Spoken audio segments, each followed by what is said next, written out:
こんにちは、勝負です。ティアキンにはウルトラハンドでいろいろなものを作るという遊びを手軽に楽しんでもらうためにボンドピボットというパラメーターが設定されています。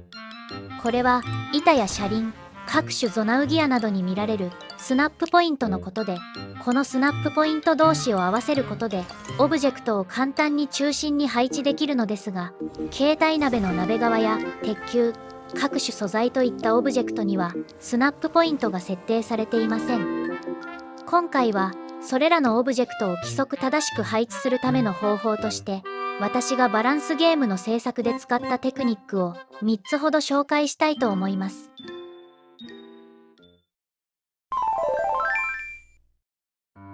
1つ目は他のオブジェクトのスナップポイントを利用する方法です。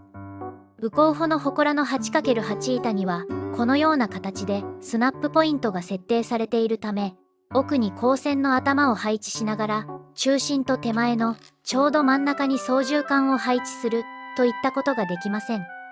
こういった場合には 4×4 板の中心に操縦桿を接着し、 4×4 板のみゾナニウムで再現。 4×4 板を 8×8 板の手前と中心の真ん中に接着し、接着を解除。 4×4 板を消して落下した操縦桿を接着するといった方法が有効です。大きささえ分かっていれば、女智優の祠の鉄箱、凸側のようにその面に全くスナップポイントのないオブジェクトに使うこともできます。まずスナップポイントでない場所と接着しても、地面に刺した時に接着が外れないように杭を地面に刺してから適当な素材と接着します。その上から女智優の祠の鉄箱と同じ大きさの 8×8 板を接着し、 8×8 板のみゾナニウムで再現します。続いて鉄箱を適当な板で囲い、その上から先ほど再現した 8×8 板を接着します。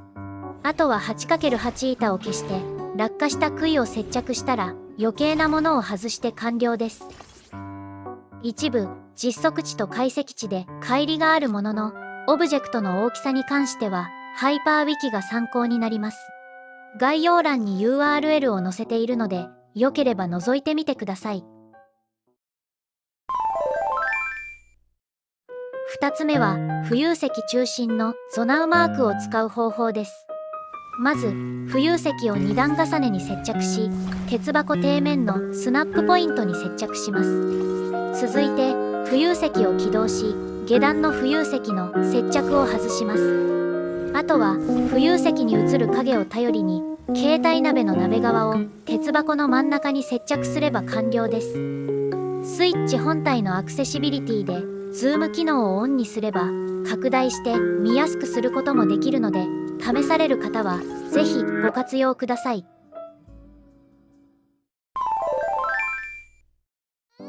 3つ目はププンダに分解してもらう方法です。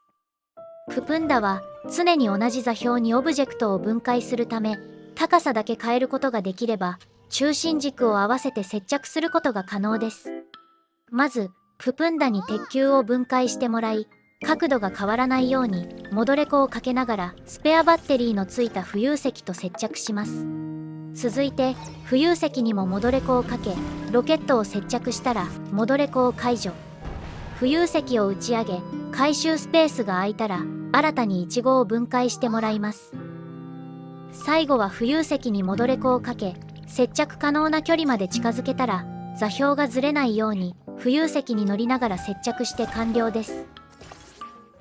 中心軸を合わせることができたので、あとはカリングや2段階圧着で Y 座標を調整してあげるだけでノリの出ない美しいボールを作ることができます。スクラビルド可能なオブジェクトであれば、スナップポイントの全くないオブジェクト同士であっても中心に接着することができるので、綺麗なビルドを組みたい方はぜひ試してみてください。それではまた、のし。